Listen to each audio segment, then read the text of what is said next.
That's right, now in theaters is the much hyped, hotly anticipated 9 Lives.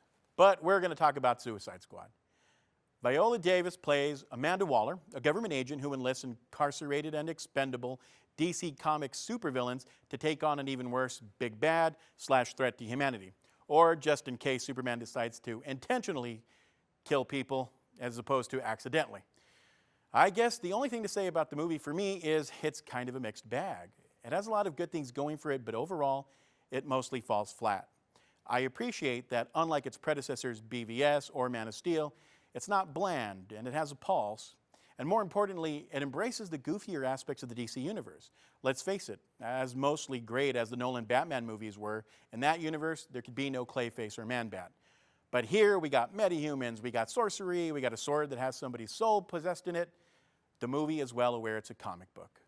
We also have strong performances here from a cast who have no plot to rely on. But they show up, they're ready to play, and they have fun. Will Smith, for me, is the MVP of this vehicle because you realize how funny and charming he is, and he sells it. Margot Robbie does a great job, even though her character is not utilized to its full potential. But unfortunately, here there is a lot more bad than good. Some of the squad have no real motives for why they are doing anything at all. Characters do things completely out of character.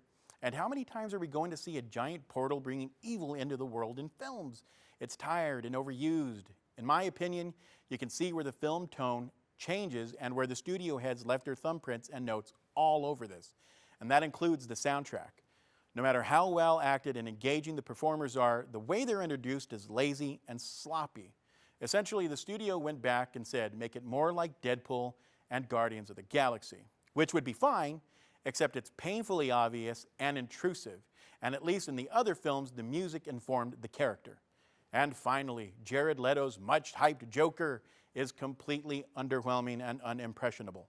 Feels more like a rich, spoiled mobster's kid playing Joker as opposed to the psycho, creepy, intimidating Joker we have seen in comics, other movies, and the cartoons.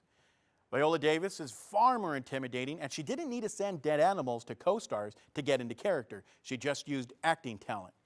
In fact, he has no real purpose in this movie whatsoever other than to be there to chase after Harley Quinn. There's no point in him being there in the movie whatsoever.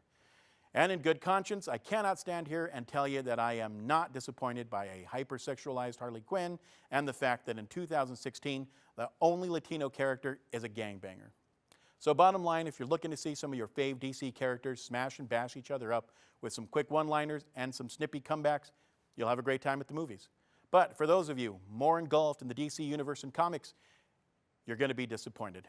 And if you're a film buff looking for things like storytelling, strong characters, and plot, you're definitely going to be left wanting.